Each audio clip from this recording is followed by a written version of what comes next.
an Xbox fan, this gets extremely old, and I'm not trying to just consistently hate or whatever people think that I am, and I know nobody cares about my channel or watches it. It is what it is, but, I'm kind of tired of this happening.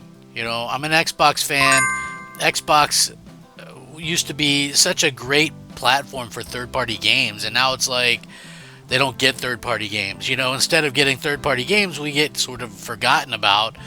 And that's a real shame. I feel like the Xbox console is still a good console, and Microsoft is putting their games on everything, and yet the Xbox itself seems to be suffering more and more. And I know it's not like a huge game, and maybe people go, well, that's why they're buying these Activisions and Bethesda. And why should a platform have to buy these IP, these publishers, these developers to ensure games come into their platform? I mean, couldn't you just sell your platform to people and make people want to buy it, and then third parties will want to put their games on it? This is how it traditionally works, and this is why the Xbox 360 was so successful. So, in this particular case, this is kind of a shame. So, for me anyway, it's like I'm sitting there looking at this, and I'm sitting here thinking to myself, Marvel vs. Capcom Fighting Collection.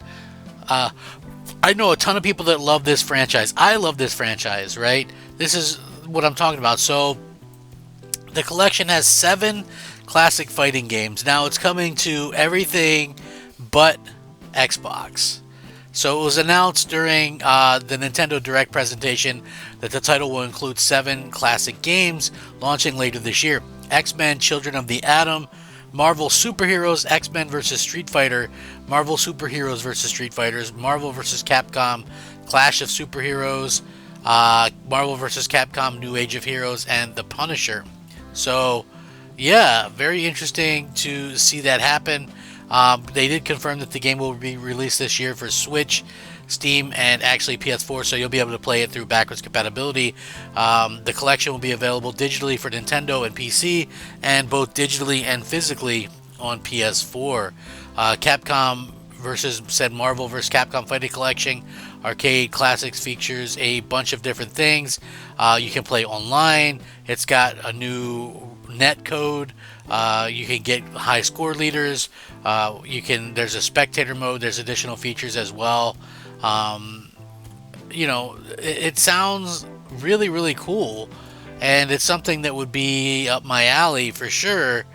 But the fact that this is skipping, Xbox is a bit of a bummer, right? So Microsoft had promised that everybody's going to be able to play it and things like that. It's like, so again, they've gotten Capcom deals before. They put stuff in Game Pass through Capcom, and like Mega Man Battle Network Collection, Monster Hunter Stories is skipping it, and now so is this collection. So I'm kind of bummed out about it, to say the least. I mean, you can obviously see it. It's like some of these things I don't care about. Like it really doesn't matter. But then you see stuff like this, and it does. So obviously, I thought the Nintendo Direct was really cool.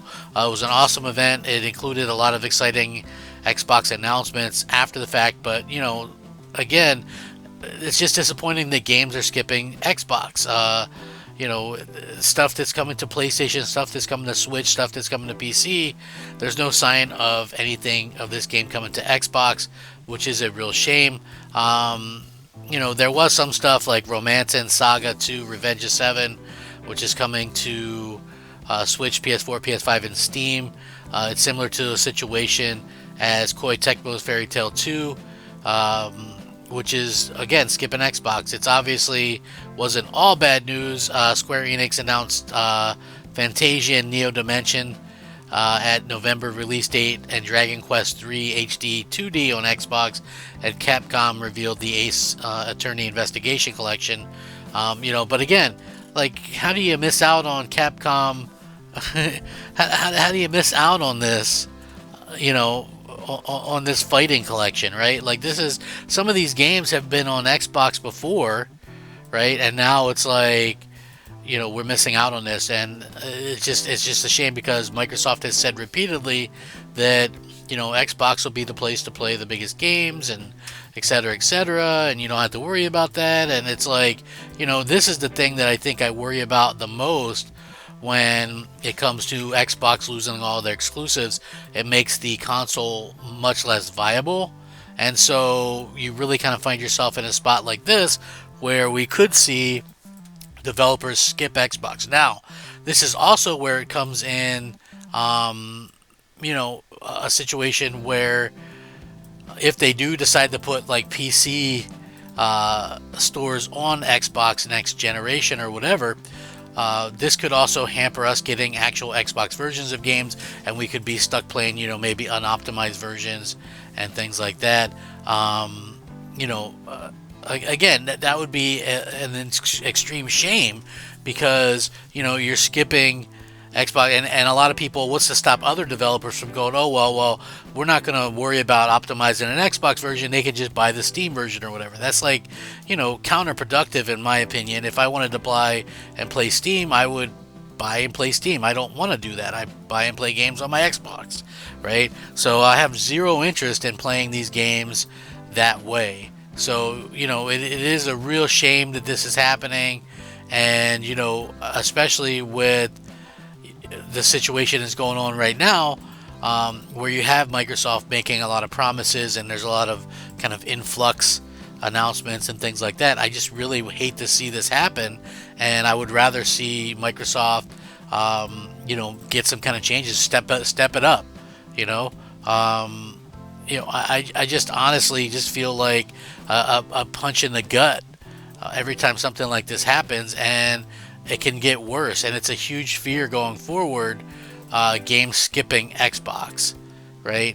It's a real shame, and again, I see a lot of that on my timeline as well. I also see some people trying to, make it come across like it's not terrible or not a bad thing or whatever. It is pretty bad in my opinion. It's like it starts with this, and then it could continually roll into more bad stuff. That's the real problem that we're facing right now, and I hope that Microsoft gets this under control because it makes the console less viable. You're putting your exclusive elsewhere, and developers are skipping your platform. What incentive is there to buy an Xbox at that point, right?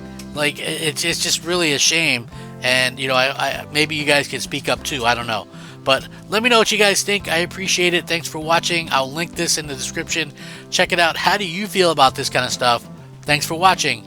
Rack 'em up. Crap Gamer out.